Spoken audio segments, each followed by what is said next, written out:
The long historical relationship between the American government and the Native American tribes is a complicated one, filled with broken promises and lopsided treaties enforced haphazardly at best.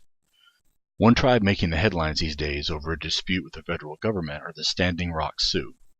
This tribe, who has occupied their reservation since its creation in 1868, opposes the Dakota Access Pipeline since they first learned about plans for the project in 2014.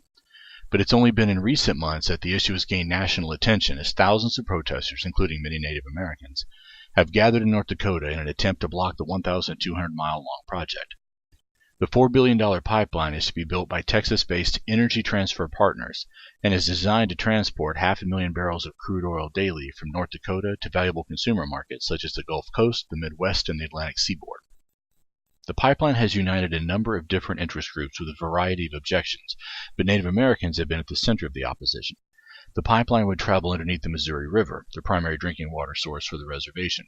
Builders of the pipeline insist that they've taken extraordinary measures to safeguard against disaster, but opponents point out that even the safest pipelines can leak, and even the smallest spill could damage the tribe's water supply.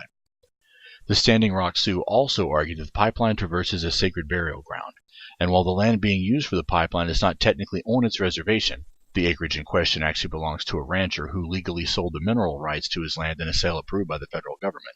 Tribal leaders argue that the federal government did not adequately engage the Standing Rock Sioux during the permitting process. They claim this action, while not technically illegal, is nevertheless disrespectful and thus justifies their actions.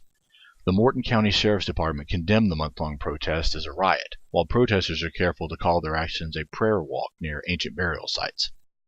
The North Dakota governor has called in the National Guard, and more than 140 people were arrested just last week, even as construction on the pipeline has continued.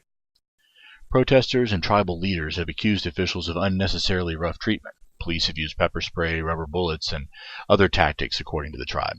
There are now thousands of people at the construction site or in nearby encampments, according to the tribe, and the most dedicated protesters say they will remain through the winter, even though the average low temperature in North Dakota will fall well below freezing in the months ahead. The leaders appealed to President Obama, who has taken no formal steps to intervene, and he has said nothing officially about the pipeline. But at a private dinner with tribal leaders, he told them that he appreciated their efforts, saying, quote, "You're making your voices heard, and that's good," end quote.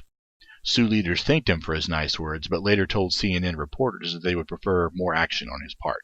So far, the administration has said nothing further on the matter. Historically speaking, this was to be expected.